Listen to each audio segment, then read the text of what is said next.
Bismillahirrahmanirrahim.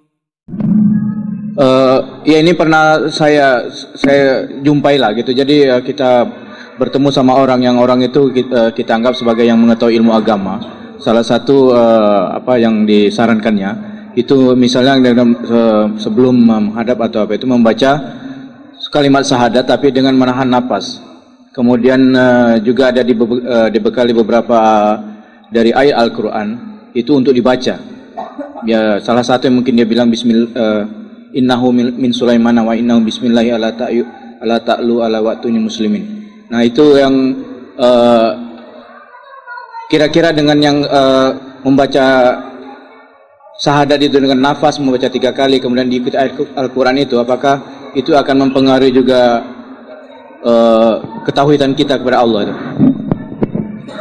Mengenai Al-Quran dan fadilah-fadilah Al-Quran dari ayat-ayat tertentu, tentunya kita butuh dalil bahwasanya ayat ini kalau dibaca bisa demikian. Seperti ayat kursi kalau dibaca bisa mengusir apa? Syaitan atau menjaga seorang dari gangguan syaitan. Atau baca misalnya surat Al-Baqarah. Atau yang ini butuh dalil karena kita tidak bisa berbicara tentang hal gaib. Kemudian adapun keyakinan-keyakinan masyarakat yang tersebar tentang Al-Quran, ya. Kemudian meyakini ayat ini bisa demikian, ayat ini bisa demikian tanpa dalil, maka ini khurafat. Ini adalah khurafat, menjadikan suatu sebab yang tidak mendatangkan suatu akibat. Ayat ini merupakan sebab dari akibat tertentu, ini butuh dalil karena ini masalah gaib. Oleh karena ini saya mendapati beberapa orang yang salah paham tentang masalah ini. Contohnya saya punya teman sendiri, sekarang sudah jadi ustadz, ya. Sudah jadi ustadz, sudah ceramah di sana sini. Ya, terakhir sebelum dia lulus, dia masih kemasukan jin. Saya tanya, kamu kenapa kemasukan jin? Saya dulu baca surat Yusuf supaya saya disukai oleh para wanita. Karena Nabi Yusuf apa? Tampan. Ini salah, saya tidak pernah diajarkan seperti ini, baca surat Yusuf supaya didekati cewek. Justru kita baca surat Yusuf supaya menjauh dari cewek. Supaya ngerti isinya. Ini baca akhirnya kemasukan jin. Dan benar saya ruqyah dan dia kepanasan. Sekarang jadi ustaz, alhamdulillah. Mudah-mudahan jinnya sudah pergi. Kemudian saya juga pernah menghadapi tatkala bersama seorang ustaz meruqyah seorang yang dia kemasukan jin baca-baca gara-gara baca ayat kursi sebanyak 7.000 kali dalam waktu 7 minggu atau berapa hari gitu.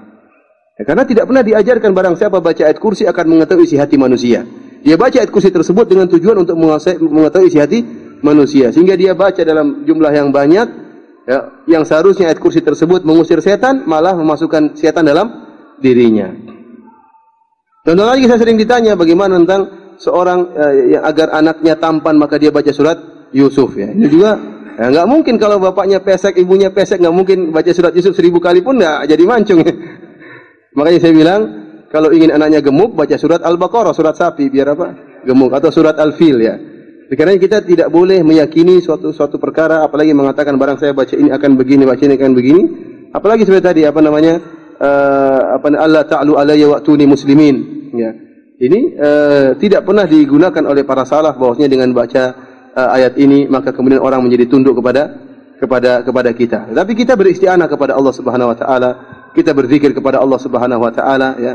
Kita berdoa kepada Allah Subhanahu wa taala, tapi jangan mengkhususkan ayat tertentu dengan hal-hal tertentu. Kalau ini masalah tauhid saya rasa tidak, hanya sekedar khurafat, ya. Masalah khurafat. Kemudian saya ingatkan mengenai baca syahadatain dalam satu nafas. Ingatlah bahwasanya Islam ini diutus kepada Nabi sallallahu alaihi wasallam untuk disebarkan seluruh umat. Oleh karenanya tidak ada ajaran khusus untuk umat khusus, tidak ada. Di antara ciri-ciri firqah yang sesat, mereka memiliki ajaran khusus yang tidak diketahui oleh orang lain. Ini tidak benar karena Islam itu Al-Qur'an dan Sunnah.